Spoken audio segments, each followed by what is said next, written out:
UP अध्यक्ष सोनिया गांधी आगामी लोकसभा चुनाव में एक बार फिर से यूपी की अपनी परंपरागत सीट रायबरेली से चुनावी मैदान में होंगी।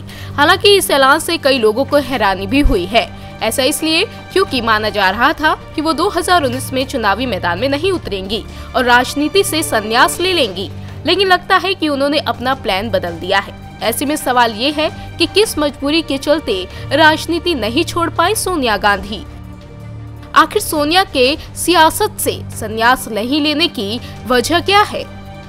सियासी जानकारों की माने तो सोनिया गांधी ने लगभग 1 साल से कांग्रेसी नेताओं से मिलना बंद कर दिया था।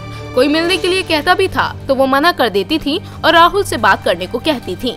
लेकिन कहा जा रहा है कि जम्मू कश्मीर में 14 फरवरी 2019 को हुए पुलवामा आतंकी हमले और एयर स्ट्राइक के बाद उन्होंने राजनीति से संन्यास लेने की अपनी इच्छा को ठंडे बस्ते में डाल दिया है। हालांकि सोनिया ने सियासत को अलविदा कहने का मन साल 2016 में ही बना लिया था।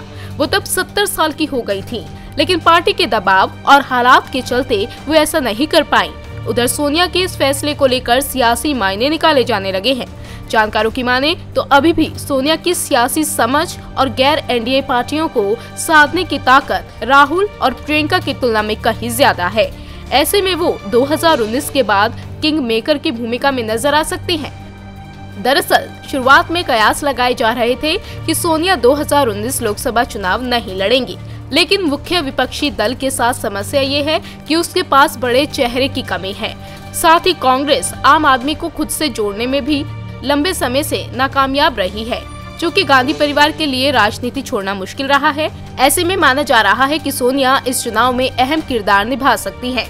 जानकारों के मुताबिक सोनिया का राजनीतिक जीवन उनके फैसले या इच्छा के बजाय परिस्थितियों से संचालित होता रहा है।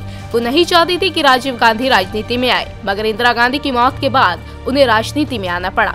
इसी तरह से राजीव की हत्या के बाद वो राजनीति में कदम नहीं रखना चाहती थी, फिर भी उन्हें राजनीति में उतरना ही पड़ा। सियासत में एंट्री लेने के बाद सोनिया ने न सिर्फ कांग्रेस को संभाला, बल्कि उसे नया जीवन दान भी दिया। इंडिया न्यूज़ वायरल की रिपोर्ट।